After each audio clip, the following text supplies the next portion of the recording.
Hi guys, it's Jacob from Stringbuzz here, stringbuzzworld.org being the music journalism site, links are in the description down below. And we have a brand new song review for you today, and it's the latest track by Wolf Alice, and that's Yuk Foo. So I'm going to refer to the original article as I usually do for these videos, so I hope you enjoy. Now when it comes to Wolf Alice, I must admit I don't know all too much about the group at all. I know they have a very loyal following that only gets more dense when we look towards the US sort of side of things, but I've never really had the opportunity to really sink into their sound and have an extensive listen to their discography. But now I have a chance with this brand new track, so shall we see what I thought of it? Well, I thought it was okay, and it definitely reminded me a lot of Girls' School and the Dolly Rots and that sort of era of femme punk rock when that was really big. It has its moments, and as a punk track it does stalk closely to its influences, but it's nothing more than a quick popcorn single in my opinion. I don't mean that in a pretentious or mean way, but it just is a sort of literally just a flick on and rock out sort of track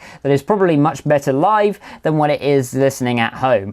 I thought the vocal performance was surprisingly aggressive. I like the unusual EQs and production techniques that we used here as well, and I think there is definitely a fairly decent hook within here as well. But the track is very repetitive, and like many other punk tracks it does feel very rushed and a little too basic at times. Again, I know this is very typical of the genre, of course it is, but hearing the same three chords over and over again is a little dull for me personally, and that's just my preference. Production-wise, the track is mixed in a fashion very similar to modern sort of noise rock. We have these thick, distorted guitars that drive the mid-ground with tenacity and impact. We have a bass that is a little redundant overall, and strumming didn't really translate all too well to becoming a particularly wholesome layer in that low ground. The percussion for me is a flaw though. I think it's a big flaw, and one that could have been improved quite easily. For a track like this, you need it to be really held together by at least one of the elements. And I think with a deeper kick and a more impactful snare,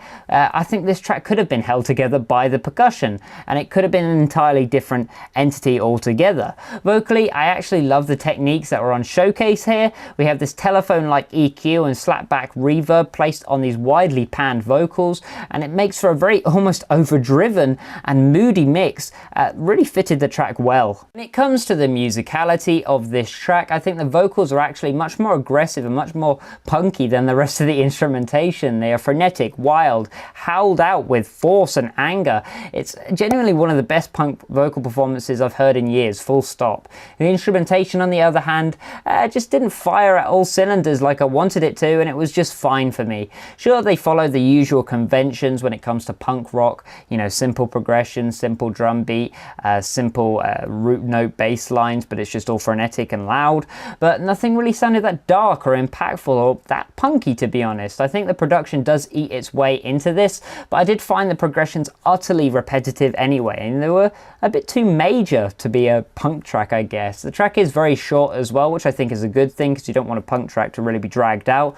The hook is great as well, which I think is also a positive aspect, and like I said, it is just a popcorn track and it doesn't have too much replay value. Lyrically, the track is actually pretty decent, and it genuinely sounded much rougher and edgier than many other current punk and pop punk bands around at this moment. It felt sincere, it felt aggressive, and it felt realistic. And it would have been nice, or rather very easy, to make a track like this sound corny, and it would have been nice for the mainstream and fans, but it never stooped to that stage. It felt gritty and raw, so all in all I think fans will like this track. For a casual listener who perhaps isn't adept to punk music, I suggest you steer clear. So I gave it a G rating of 6.5 out of 10, which is above average. So if you like this video, then please leave a like, comment what you think in the comment section down below, subscribe to see more, and I'll see you around next time. Bye bye.